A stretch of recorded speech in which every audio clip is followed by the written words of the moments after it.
100 शब्द प्रति मिनट शुरू। गुजरात में यह बीजेपी की अपूर्व विजय है। इस जीत का यूं तो सबसे बड़ा श्रेय पीएम नरेंद्र मोदी को ही जाता है, लेकिन दूसरे भी कई ऐसे कारण हैं जो भाजपा का गुजरात की जनता से जुड़ाव साबित करते हैं। गुजरात पहले से ही बीजेपी के लिए उर्वर राज्य रहा है। दूसरे दलों की तरह पिछले 22 सालों में बीजेपी की सांगठनिक शक्ति का क्षरण नहीं हुआ, बल्कि वह लगातार आगे बढ़ती गई। देश भर के राजनीतिक परिदृश्य में आमतौर पर यह देखने में आता है कि किसी दल के सत्ता में आते ही उसकी सांगठनिक शक्ति का क्षरण होने लगता है। इसकी वजह भी है भ्रष्टाचार में नेताओं की संलिप्तता। भाजपा की मजबूती का बड़ा कारण राष्ट्रीय स्वयंसेवक संघ के समर्पित स्वयंसेवक भी रहते आए हैं। चूंकि गुजरात और हिमाचल प्रदेश के नतीजे एक साथ आए हैं, इसलिए चर्चा दोनों की ही होगी। लेकिन बड़ा सवाल गुजरात में भाजपा की ऐतिहासिक जीत का है। लंबे समय तक राजनीतिक विश्लेषकों के अध्ययन का विषय रहने वाली है यह जीत। ऐसी जीत जिसके पीछे मोदी मैजिक ने ज़्यादा काम किया है, जो आगामी चुनाव की ओर भी इशारों में संकेत करता है। बात पीएम मोदी की करें तो वे संवेदनशील मुद्दों को उठाकर जनता से कनेक्ट करते रहे हैं। ऐसा इसलिए भी क्योंकि वे समूहों की ज़रूरतों को भी समझते हैं। गुजरात में बीजेपी की जीत का यह सबसे बड़ा फैक्टर है। मोदी का गुजरात की जनता से जुड़ाव ही नहीं, बल्कि ट्रस्ट कैपिटल लगातार बढ़ता गया है। यही वजह है कि वे गुजराती प्राइड का लिविंग आइकॉन बन चुके हैं। गुजरात में जीत के दूसरे घटकों पर चर्चा करें तो मोदी की विकास की राजनीति सबसे आगे रहने वाली है। ऐसा नहीं है कि यहाँ कांग्रेस के शासनकाल में विकास नहीं हुआ, पर कांग्रेस उसकी व्याख्या करने में नाकाम रही। सीधे शब्दों में विकास कार्यों का राजनीतिक लाभ लेने में नाकाम रही। उदाहरण के तौर पर कांग्रेस के नेता राजीव शुक्ला ने हिमाचल प्रदेश में जीत पर कहा, हमें शासन करने का मौका मिला है। यहीं पर नरेंद्र मोदी होते तो शासन शब्द का इस्तेमाल ही नहीं करते। वे कहते, हमें सेवा करने का मौका मिला है। यही फर्क है कांग्रेस और बीजेपी में। चिंता की बात यह है कि कांग्रेस का रूलिंग नेचर नेताओं की भाषा में अब भी कम नहीं हुआ है। भारतीय राजनीति के संदर्भ में नेताओं से जन संवाद करते वक्त आत्मीयता की जिस भाषा की अपेक्षा की जाती है, उसकी समझ बीजेपी नेताओं के पास अपेक्षाकृत ज़्यादा रहती है, जो संघ में उनके प्रशिक्षण का परिणाम है। देखा जाए तो अपने प्रचार अभियान में बीजेपी ने विकास की राजनीति को तरजीह दी। यह बात और है कि हिमाचल प्रदेश में जयराम ठाकुर सरकार अपनी उपलब्धियों को जनता तक नहीं पहुंचा पाई। विकास की राजनीति, ट्रस्ट कैपिटल, जनता से संवाद, जुड़ाव, मुद्दों की समझ आदि ऐसे कारण हैं जो किसी भी राजनीतिक दल की हार जीत के लिए जिम्मेदार रहते हैं। इस बात को स्वीकार करना होगा कि पीएम मोदी ने एक बड़े बेनिफिशियरी प्रोपेगेंडा को तैयार किया है। जो कि जाति, समुदाय और धर्म से परे हैं।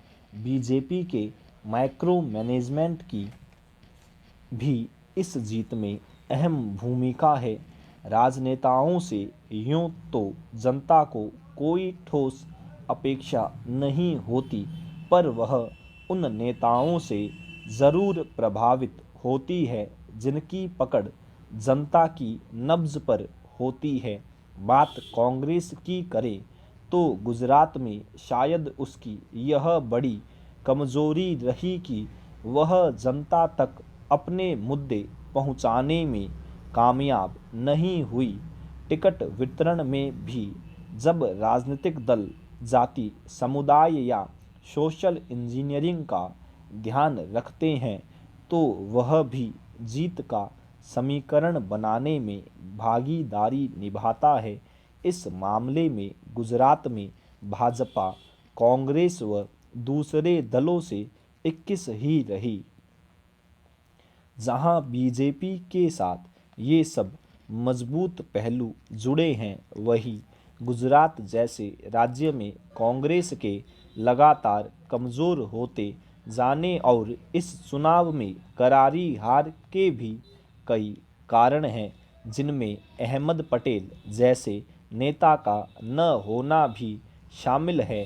अहमद पटेल न केवल कांग्रेस के संगठन की धुरी थे, शक्ति थे, बल्कि स्थानीय नेताओं में मनमुटाव की स्थितियों को दूर करने वाले संकट मोचक भी थे। इन चुनावों में गुजरात में कांग्रेस का कैंपेन हिमाचल से काफ़ी कमज़ोर रहा।